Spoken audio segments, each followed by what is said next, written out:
Hello, we're here in Bingen, and we've got Tree of Heaven.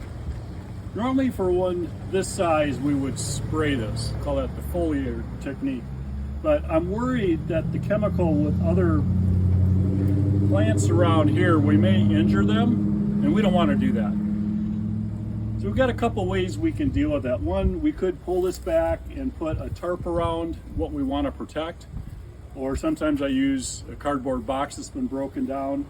This is going to be a little difficult to do that. So we have another technique, I call it the sponge technique.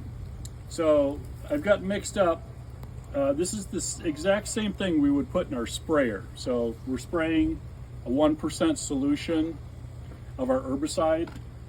We do it that way, but the sponge technique, I just have liquid in a yogurt container. You can use anything. And I'm using a kitchen sponge. I like the ones with the handles. It just makes it easier to work with.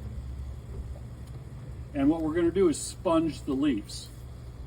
Now I need something rigid back here. I can use my hand. I try not to get chemicals anywhere I don't want them. So even though I've got protective gear on, I don't want to get chemical all over my hand. So I've just got a piece of a cardboard box that broke down. I'm gonna put that underneath the leaves, dip the sponge in the spray solution, and we're basically just gonna paint the leaves. And this is the sponge technique. So here we go. Got the sponge wetted. And you don't need to get all the leaves, just get a few. Not so much it's gonna drip down, we just wanna get them damp. You don't need every branch as well, just get a few leaves.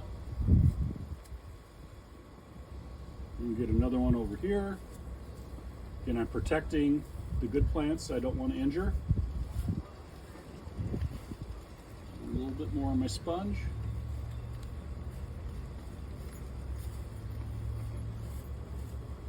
This plant will now die, and we've protected what's right next to it to avoid any injury.